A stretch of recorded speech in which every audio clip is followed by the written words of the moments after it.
"Sir, can you lift me up to see the sky?" asked the wheelchair girl to the CEO on the ferry deck. The ferry's engines hummed like a distant heartbeat, cutting through the early morning fog that clung stubbornly to the harbor. Passengers leaned over railings, their breaths misting in the cold, each lost in their own worlds, some chatting softly, others scrolling endlessly on their phones, oblivious to the vast expanse of sky above. But for her, the horizon was not just a distant line between sea and sky. It was a dream, a longing, and a world she could almost reach if only someone would lift her high enough. She sat in her wheelchair, a small, fragile figure bundled in a faded coat that had seen better days. Her eyes, large and luminous, traced the clouds as they drifted lazily, ever out of reach. The salt-laden wind tousled her hair, teasing strands across her cheeks, and she shivered, not just from the cold, but from a lifetime of watching the world pass by without really seeing her. Around her, people came and went, casting hurried glances at the girl in the wheelchair before moving on. She was invisible, as if the universe itself had decided that her dreams were too small to matter. And then he appeared, a man in a crisp navy suit, polished shoes reflecting the morning light, and a presence that commanded attention without effort. He moved with the ease of someone who owned more than just wealth. He owned confidence, influence, and a life meticulously curated. To the world, he was untouchable. To her, he was a chance. Not that she had the words, usually, not that she had the courage, but this morning, the quiet desperation that had built over years found its voice, trembling but determined. "Sir." Her voice was barely above a whisper, carried unevenly on the wind. The man paused mid-step, glancing down at her with a look of polite curiosity tinged with mild impatience. "Sir, can you lift me up to see the sky?" For a moment, the world froze. The waves against the ferry's hull seemed to hush, the gulls' cries softened, and the usual morning chatter became a distant murmur. She looked up at him, eyes wide, shimmering with hope and a hint of fear. It wasn't just a childish request. It was a plea for recognition, for acknowledgement that she, too, deserved to feel the vastness above her, to taste the freedom that everyone else took for granted. The man's eyes flickered, betraying a moment of discomfort. Wealth, power, and success had taught him to avoid situations that demanded emotional labor. He had perfected the art of polite avoidance, the nod and smile, the polite brush off. Yet here she was, fragile and unyielding, demanding something so simple yet profoundly human. The quiet audacity of her request hit him harder than he expected. He coughed lightly, adjusting his suit jacket, searching for the right words. I don't," he began, then faltered, unused to hesitating. Around them, other passengers began to notice, some smiling awkwardly, some casting disapproving glances. There was a murmur in the air, a collective awareness that something unusual was happening on the ferry deck. The girl's hands gripped the sides of her wheelchair tightly, knuckles white, yet she didn't look away. Her eyes held a mixture of innocence and quiet insistence, a challenge wrapped in vulnerability. And in that gaze, he felt a strange, uncomfortable tug, a reminder of the small human things that money and status could never buy. Finally, he swallowed, a flicker of a smile brushing across his face. "All right," he said slowly, cautiously. "Hold on a moment." She nodded, heart thundering, hope sparking like a fragile flame. As he crouched beside her, readying to lift her, neither of them noticed the shadow moving at the far end of the deck. A figure observing silently, eyes sharp, lips curling in a knowing, almost sinister smile. Something about that shadow made the air shift, subtle but chilling, like a storm just beyond the horizon. And as he lifted her, a gentle, trembling weight into his arms, the girl's laughter mixed with the wind, carrying an innocence that seemed too pure for the harsh world around them. Yet the feeling of unease lingered, an unspoken warning that this moment of joy might be more fragile than either of them realized. She gasped as her eyes met the endless sky. It's beautiful," she whispered, her voice a melody that tugged at his heart in ways he had long forgotten. He looked down at her, a flicker of warmth softening the armor of his carefully constructed life, unaware that this small act would begin to unravel more than just his morning routine. And then, as the ferry rocked gently, the shadow shifted slightly, a hand brushing against a coat pocket, and a cold realization crawled up his spine. Not everyone aboard was here to admire the sky. Some were here with eyes that saw much more than hope. The girl's laughter still echoed faintly in his ears long after he gently set her back into her wheelchair. Her eyes sparkled with wonder, reflecting the pale morning sun bouncing off the restless water. But once she was seated, her gaze returned to the horizon, quieter now, thoughtful. He found himself studying her, noticing the small details he might have overlooked if not for her request. The faded stitching on her coat, the worn soles of her shoes, the faint scars along her knuckles where the cold had bitten harder than the world ever could. It was a life lived in restraint, in quiet battles, and he realized he knew nothing about it. Meanwhile, in the shadowed corner of the ferry deck, the figure who had been watching them slid out of sight. The man in the suit didn't notice, too absorbed in his own unease, the unfamiliar fluttering in his chest. He had spent decades building walls around himself, walls of money, influence, and relentless control. Vulnerability was a luxury he could never afford, and yet, here it was, wrapped in a small girl who had more courage in her eyes than he had in all his boardroom confrontations combined. He cleared his throat, attempting to regain his usual composure. "So, do you come on this ferry often?" he asked, a weak attempt at conversation. The words sounded hollow even to him. She tilted her head, considering him carefully, like she could peer past the layers of his polished exterior straight into the man behind the suit. "I come sometimes," she said softly. "The ferry goes past my school. I like the sky. It's free, you know." Her words were simple, yet they carried a weight he couldn't ignore. Free. How long had it been since he had felt anything resembling freedom? His life was a carefully curated schedule of meetings, appearances, and obligations. Spontaneity and joy had long been evicted from his days, replaced by spreadsheets, deadlines, and the constant hum of expectation. Her story, he realized, was written in the lines of her face, in the wear of her coat, in the resilience of her small hands. She had fought battles invisible to the world, a wheel to maneuver her through life, yes, but also walls she had scaled with nothing but hope and grit.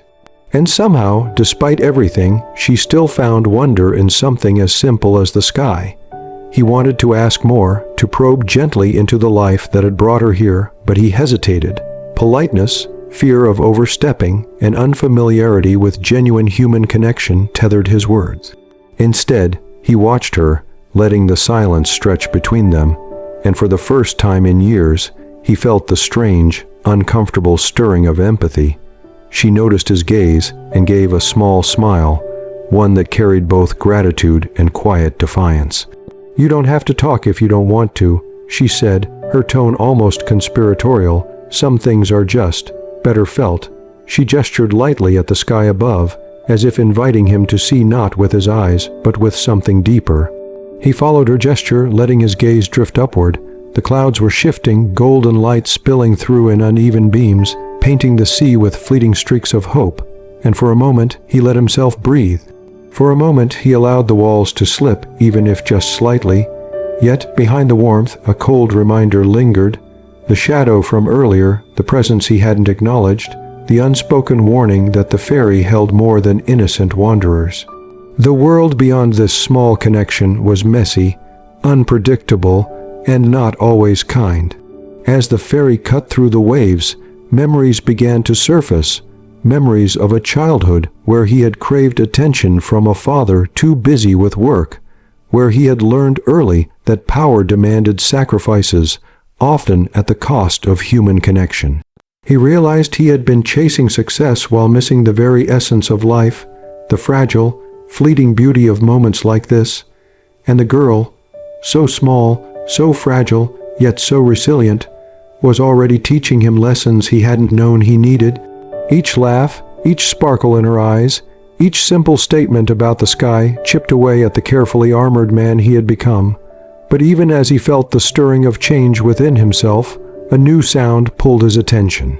A low murmur of voices drifted from the far side of the deck, sharp, urgent, yet muffled by the distance. The wind carried a tension that didn't belong to the morning's serenity. The wind shifted, carrying a faint, sharp murmur that made him tighten his grip on the railing. He glanced toward the far side of the ferry deck, where the shadows had grown clearer. 3 men, tall, with faces partially hidden under hoods, advancing with an air of authority that made the skin along his neck prickle. The girl, oblivious to their presence, continued to trace the clouds with her fingers, her small smile radiant, innocent, unaware of the tension creeping through the morning. As the men approached, their footsteps loud and deliberate on the steel deck, the hum of the ferry seemed to grow quieter, as if the world itself were holding its breath. One of the men called out sharply, a voice that cut through the wind, "Hey, you there, stop standing around." The CO stiffened instinctively, his instincts honed from years of handling crises, yet this was different. This was unpredictable, personal. The girl turned toward the voice, her eyes widening in alarm. "Who are they?" she whispered, her small hands clutching the sides of her wheelchair. There was a vulnerability in that question that made his chest tighten, a protective instinct roaring to life that he hadn't felt in years. The men were closing the distance fast, their expressions a mix of contempt and impatience, and the passengers nearby began to notice, some murmuring uneasily, others stepping back to give space.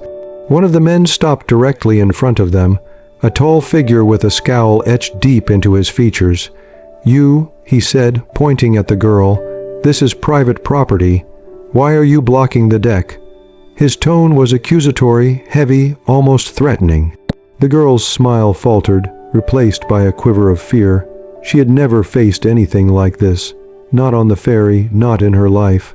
Her voice shook as she tried to explain, I wanted to see the sky." The CO felt a rush of anger, sharp and sudden, igniting a protective fire inside him. "She has every right to be here," he said, his voice firm, cutting through the morning chill. The men looked at him with a mixture of surprise and disdain, clearly unused to being challenged. Yet their sneers only deepened. "Mind your own business, suit," the tallest one said, stepping closer, his shadow falling across the girl's small frame. The tension escalated quickly. A passenger muttered something under their breath. Another moved to distance themselves, leaving the girl and him exposed. The wind tugged at her coat, and her hands trembled. She looked up at him, eyes wide with silent plea. He could feel the helplessness that had defined her life pressing into him, demanding action, and without thinking, he leaned down, placing a hand gently on her shoulder. "I won't let anyone harm you," he murmured, more to himself than to her. The men scoffed, but the CO straightened, chest forward, eyes cold and unwavering. This wasn't just about rules or the ferry deck anymore. It was about dignity, about defending someone who had no one else to fight for her. The tallest man raised a hand as if to strike, but before he could, a sharp whistle cut through the tension, loud and commanding. A uniformed ferry officer emerged from the side, hand on his radio. "Step back," he ordered, voice authoritative. The men hesitated, glaring, but the officer's stance was firm.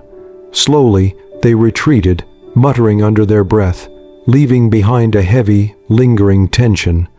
The girl exhaled shakily, her shoulders sagging as if the weight of fear had finally lifted. "Thank you," she whispered, voice barely audible. She looked at him with a mix of gratitude and awe, as if seeing a side of him she had never imagined possible. He forced a smile, hiding the adrenaline that still coursed through him, and tried to regain some composure. Yet, in the back of his mind, unease gnawed persistently. The encounter, though brief, had left a mark.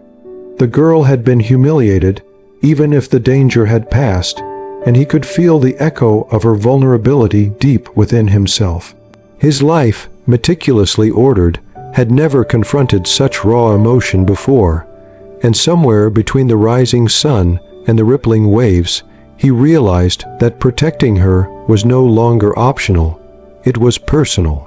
But as the ferry continued its journey, the shadow of those men lingered, more than just a memory. There was a message in their approach, a hint that the world was watching, testing, waiting.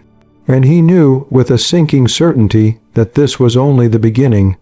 The girl sat quietly now, her small frame tense, eyes darting occasionally toward the retreating shadows of the men. She hugged herself as if to hold on to the courage that had just been tested. The CEO remained close, subtly shifting his position so she could feel the presence of protection without the awkwardness of hovering. The wind had turned colder, slicing through coats and scarves, but the chills seemed insignificant compared to the weight of vulnerability in her eyes. "You're brave," he said quietly, almost more to himself than to her. She looked up, startled, as if the words had startled her too. I had to," she murmured, a whisper carried by the wind. "Sometimes no one else will." Her words were simple, but they struck deep, reverberating through the carefully structured walls of his life. He had spent years commanding boardrooms, negotiating billion-dollar deals, controlling every detail of his world, yet here he was, learning the raw, unfiltered lesson of courage from someone half his size. He noticed how her hands trembled, how her knuckles were white even now, gripping the sides of her wheelchair. Her coat, though patched and fraying, was pulled tightly around her, a shield against the elements, a shield she carried every day against a world that often didn't see her. And for the first time, he allowed himself to imagine the small battles she must fight, cool corridors filled with whispers, streets where eyes slide past her, and the constant, quiet negotiation with life itself just to be seen, just to be acknowledged. I never really thought about it," he admitted, voice low. "How hard it must be." She tilted her head, considering him, and then shrugged, a small, almost imperceptible gesture. "Some people notice, some don't. You noticed," she said softly. Her words, delicate as they were, carried the kind of validation he hadn't realized he had been craving all his life, not for himself, but for the recognition of human worth in another. The ferry's engines thrummed beneath them, a rhythmic, insistent heartbeat that mirrored the tension still lodged in their chests. Passengers resumed their positions along the deck, whispers fading into the background, but the calm was fragile, like thin ice over a turbulent current. He could feel the weight of the world pressing back in, reminding him that moments of kindness, no matter how genuine, are often brief interruptions in lives shaped by struggle and ambition. "What's your name?" he asked finally, breaking the silence. Her eyes widened slightly, surprised by the simple question, as though she had grown accustomed to being addressed only by polite nods or dismissive glances. "Mia," she said softly, a name that felt fragile yet full of quiet strength. "Mia what?" He pressed gently. She hesitated, looking away toward the horizon again. "Mia, doesn't matter," she said, voice almost trembling. "Just Mia." There was a guardedness in her response, a subtle barrier that spoke of trust earned slowly and given sparingly. He nodded, respecting it, yet inside, he felt a seed of connection taking root. He realized that this ferry, this fleeting encounter, had become a mirror, reflecting not just the girl's struggles, but his own neglected humanity. He had lived a life built on transactions, achievements, and calculated appearances, but in Mia's presence, those things seemed hollow. He wanted, for the first time in decades, to give something freely without calculation, without expectation. And then a sharp sound broke the fragile calm, a distant cry from the ferry's lower deck. Something had fallen, something urgent, and instinctively he turned, scanning the area. The murmurs from the crowd hinted at trouble, but he couldn't tell what had happened. His protective instinct flared again. Mia noticed his attention shift and clutched his sleeve lightly, her small hand trembling. Don't leave me," she whispered. His heart clenched. He had never known someone so small could hold such immense importance to him in an instant. "I won't," he promised, voice steady but filled with a determination that startled even himself. Yet, as he glanced toward the source of the commotion, a creeping unease settled over him, another reminder that life, no matter how beautiful in a fleeting moment, rarely remained simple for long. The figure standing near the railing was not just any passenger. The CEO recognized it immediately, not because he knew them personally, but because the presence carried a weight, a familiarity with pain that seemed almost too deliberate to ignore. It was a woman, tall and stern, her face partially hidden by a scarf, but the sharpness in her eyes betrayed her purpose. And then, slowly, she lifted her gaze toward Mia. Recognition flared instantly in the girl's eyes, a flash of fear, shock, and something far more complex, a secret long buried, now clawing its way into the present. "Mia." The woman's voice was low, controlled, yet there was an undercurrent of accusation, of urgency. The girl's small hands gripped the wheelchair arms tighter, knuckles whitening. You shouldn't be here," she whispered, her voice trembling.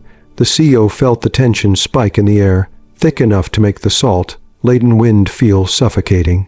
He had expected challenges, friction, perhaps even hostility from strangers, but this was different. This was personal. Mia's eyes darted between the woman and him, panic mingled with confusion. I didn't. Her words faltered, swallowed by the tide of fear rising in her chest. The CEO instinctively leaned closer, placing a protective hand over hers. "Hey," he said gently, "it's okay. Whatever this is, we'll handle it. You're safe with me." His voice was steady, grounding, but inside, a surge of curiosity and concern demanded answers. The woman stepped closer, her scarf slipping slightly, revealing a face weathered by years of struggle, hard-earned resilience etched into her features. "Mia, you can't keep running from this. You promised." Her tone softened just slightly, but the weight of the words carried an almost unbearable gravity. The CEO brows furrowed. Running, promises. The threads of Mia's life were suddenly tangling before his eyes in a way he hadn't anticipated. Mia shook her head violently. "No, I didn't. I'm just trying to." Her voice broke. She bit her lip, fighting tears that threatened to spill. For the first time, he saw her vulnerability not as a quiet longing, but as a full-blown storm, a torrent of suppressed memories and emotions crashing over her small frame. He realized that the courage she had shown moments ago, the bravery that had lit up the morning sky, was only a fragile layer over years of fear, shame, and unspoken pain. "Enough," the woman said, voice firm again. She looked at the CEO with something akin to silent challenge. "You don't know what you're protecting her from." He straightened, gaze steady. "Then tell me, because right now, she's under my protection, and nothing is going to harm her while I'm here." There was a weight in his words that surprised even him, a sudden moral clarity, a resolve he hadn't expected to find in the chaos of a ferry ride. Mia looked at both of them, tears pooling in her eyes. "Please, don't fight," she whispered. "I can handle it, I think." Her voice faltered, but the plea for peace was unmistakable. The CEO nodded gently, understanding that this was no longer about him or even about rules. This was about trust, about letting someone else's story unfold while offering support without overstepping. The woman took a deep breath, her gaze softening just enough to reveal a flicker of empathy beneath the stern exterior. "Mia, you've been hiding for too long, but you're not alone anymore. You don't have to do this by yourself." The words seemed to hang in the air, heavy with possibility, with a chance for reconciliation that neither Mia nor the CEO had anticipated. Yet even as relief began to settle, a sudden roar of the ferry's engine cut sharply across the deck, startling them all. The water beneath churned with unusual force, waves slapping violently against the hull. A sharp warning light flickered, and the crew shouted over the growing chaos. The morning of fragile joy, of tentative trust, had been shattered by the reminder that the world outside, the reality they had to navigate, could turn turbulent in an instant. Mia clung instinctively to the CEO, her small frame pressed against his chest, seeking stability, seeking courage.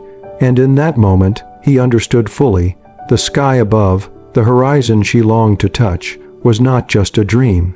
It was a symbol, a fragile thread of hope they would have to protect together. The ferry rocked violently, more than before, and the passengers screamed, clinging to railings as waves crashed against the sides with an alarming ferocity. The wind whipped through the deck like knives, carrying a roar that drowned out all other sound. The CEO felt the icy sting on his face, but hardly noticed it. His attention was fully on Mia, her small hands gripping his coat, her face pale with fear. She had never faced anything like this, he realized. Not the men, not the past, not this sudden, terrifying upheaval. And yet, she was holding on, her trust in him absolute, even as the world seemed intent on tearing it apart. "Stay close," he shouted, voice barely audible over the chaos. He maneuvered them toward the center of the deck, away from the railings that were now slick with water. Each step was treacherous, the ferry lurching unpredictably, threatening to tip them both into the unforgiving sea. Around them, people were panicking, slipping and shouting, but he ignored them, his focus laser, sharp on the girl whose life had suddenly become entwined with his own. Mia's small voice trembled. I'm scared." It was the first time she admitted it so plainly, a confession stripped of bravado. The CEO's chest tightened, not with fear, but with determination. "I know," he replied firmly, "but you're not alone. I won't let anything happen to you." The words were more than reassurance. They were a promise, an unspoken bond forged in the storm. The shadow from earlier reappeared, but now it wasn't a person. A loose cable from the ferry's upper deck whipped dangerously in the wind, striking toward Mia. The CEO lunged instinctively, catching her just in time, his body twisting to absorb the impact. Pain lanced through his arm, but he ignored it. He had no time to consider himself, only her safety mattered. The girl gasped, clinging tightly, and he felt the fragile thread of her trust tighten around his heart like a vice. "Hold on," he yelled, scanning the deck for a way to stabilize them. The ferry groaned under the stress, the lights flickering ominously as the storm battered the metal hull. Every instinct he had honed over decades screamed at him to retreat, to find safety, but he couldn't leave her, not now, not ever.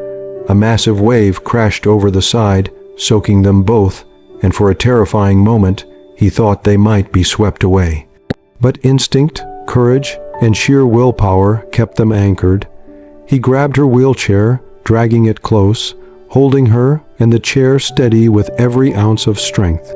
Mia clung to him, her trust complete, her fear palpable, and something inside him broke free. The layers of control, detachment, and self-preservation he had spent a lifetime building crumbling under the raw weight of human connection. Then, through the chaos, he heard her voice, small but clear. I believe in you."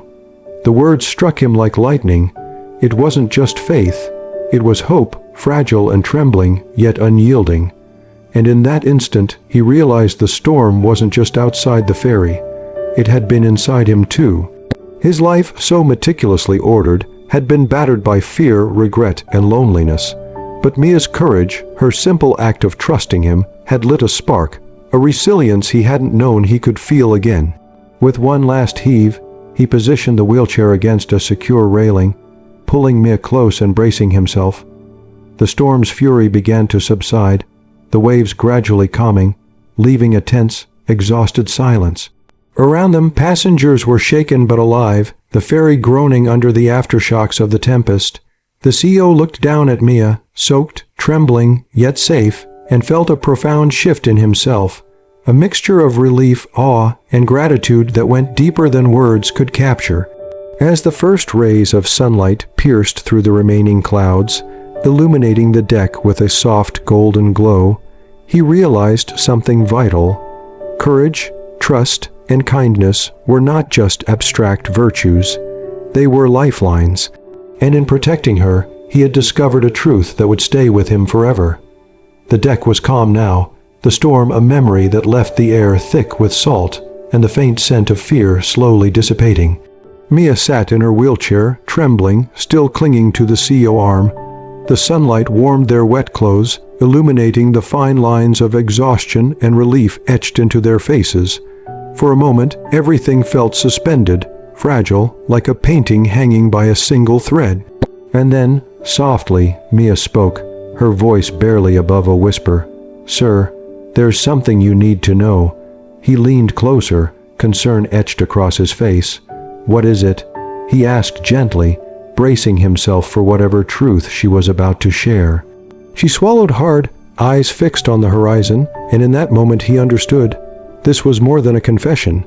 It was a revelation that had the power to change everything. My mom, the woman who came to the ferry earlier, she's not just someone from my past. Mia said, her small hands gripping the wheelchair tightly. She's the reason I'm like this. I got hurt. Because of her choices, I've been running, trying to forget. Her words trembled with a mixture of fear and hope. The fragile honesty of a child who had spent years carrying guilt and loss on her shoulders. The CEO felt a pang of empathy, sharp and sudden. He had lived a life surrounded by wealth and power, yet he understood more than ever how fragile trust could be, how a single act, or failure, could shape a lifetime. He reached for her hand, intertwining his fingers with hers, steadying her. "Mia," he said softly, "you're not alone anymore. Whatever happened, we face it together. I won't let the past define you." Tears glimmered in her eyes as she looked up at him, gratitude mingling with fear. She had been invisible to the world for too long, and yet here was someone who had seen her, not just her wheelchair, not just her small frame, but her courage, her spirit, the flicker of hope she had never allowed herself to embrace fully. The woman approached slowly, her expression softer now, no trace of the harshness that had marked their first encounter. "Mia," she began, voice trembling, "I should have been there. I should have protected you. I was wrong." Mia's eyes widened, the weight of years pressing down on her. And yet, in that moment, something extraordinary happened.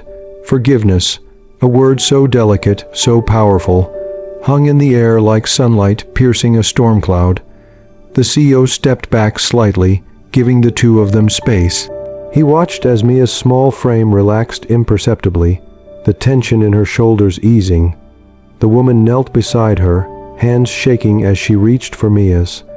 "I can't take back the past," she whispered, tears spilling freely now, "but I can promise you I'll be here, if you'll let me." Mia's voice, small but steady, broke through the lingering tension. I want that." The simple words carried more weight than any declaration, more meaning than the grandest gestures in the CEO life of achievements. In that moment, he realized that human connection, compassion, and courage could not be measured by wealth or power. They were measured in moments like this, in trust reclaimed, in forgiveness offered, in the simple act of seeing another person fully. He took a deep breath, the wind carrying the scent of the sea and the warmth of the rising sun. For the first time in decades, he felt a profound sense of clarity. Life was unpredictable, fragile, and often harsh, but the power of kindness and courage could turn fear into hope, despair into strength. As the ferry continued toward the distant horizon, Mia laughed softly, leaning slightly against the CEO chest. The storm had tested them, revealed truths, and forced them to confront pain and fear, yet they had emerged stronger together. And as she looked up at the sky, her eyes reflecting the golden light, he understood what she had sought all along, not just to see the sky, but to feel the world, vast and alive, embracing her despite the scars of the past. The ferry moved steadily, the waves calmer now, the morning stretching into possibility. And in that shared silence, filled with understanding, courage, and newfound hope, the CEO realized the truth that would remain with him forever. It is not power, wealth, or status that defines a life. It is the acts of kindness we offer, the trust we give, and the courage we inspire in one another. Mia's small voice broke the reverent quiet. "Thank you for everything." He smiled, a warmth rising from deep within. "No," he said softly, "thank you for teaching me how to truly see." And with that, the ferry sailed on, carrying them not just across water, but toward a horizon full of hope, connection, and the boundless freedom of a sky they would now face together.